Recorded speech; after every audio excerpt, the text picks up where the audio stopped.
It's been a pretty busy 2 weeks as I finally came to the decision that Alice in Wonderland was just not a good option for my school to do at this time. Just for the fact that after reading so many adaptations, that I'm not truly understanding the messages that I'm seeing within the show. It doesn't help that it's also a Disney movie that I'm not overly familiar with, that I was never overly a fan of, and I'd hoped to fall in love with the show, and it just wasn't happening. I also had an individual on my collaborative team read the script, and they also agree that the adaptations they read, it just seemed like the messaging was very muddled and a bit unclear. And unlike me, she is very familiar with the Disney movie and the Lewis Carroll books of which it is based upon. Um, and that has really led us back to Radium Girls, which we really only moved away from as we were just unsure with how familiar the play may be to our students. But in choosing one now, the benefit is that we would be able to promote it more to students, giving them more chance to learn about the show, get to know it better, and really take use of our social media presence to advertise the show and build excitement for the fall, especially for the auditions itself. I also believe that the show itself is just going to be a better option for newcomers to the stage, while expanding on the opportunities for the stage crew, especially in terms of design. It really just connected to a lot of what I was reading with, figuring out the theme of a show, figuring out the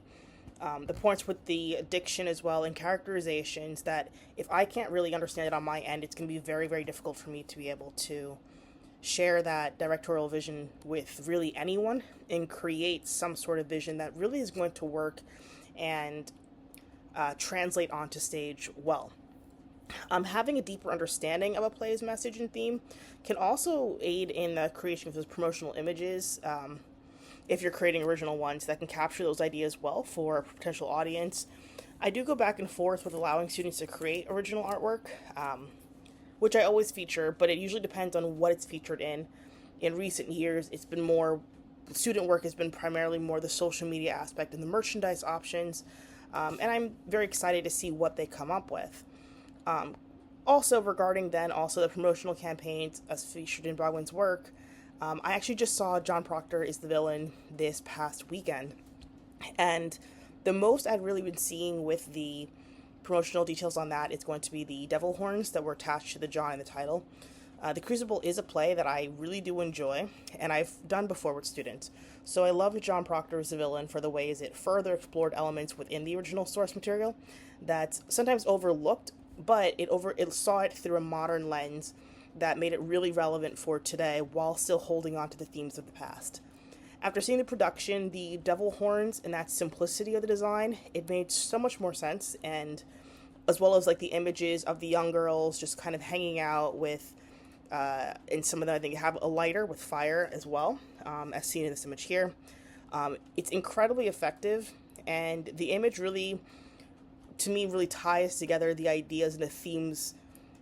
well, especially now that I've seen the show, that it all just comes together. And it really makes me want to explore the show as a play option in the next year or two if the rights become available.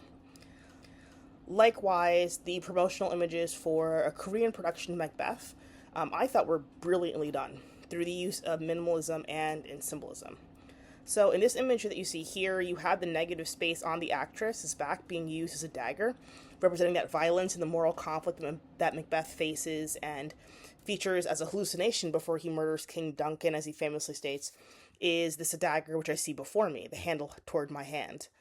And this image here is the other of the male actor before the female actress, and the negative space creates a crown above his head, symbolic of all the sacrifices for it and the consequences and burdens found within the crown. I just really found the simplicity of both of these to be so well done, and incredibly effective in capturing the themes within Macbeth. And what really stuck out to me is just I saw this promotional posters last summer, and it's never really left me because it's just so well done, and it just really goes to show that simplicity can often be a great promotional tool, especially when you understand the essence of what a production really is. And it also translates well, so you don't need to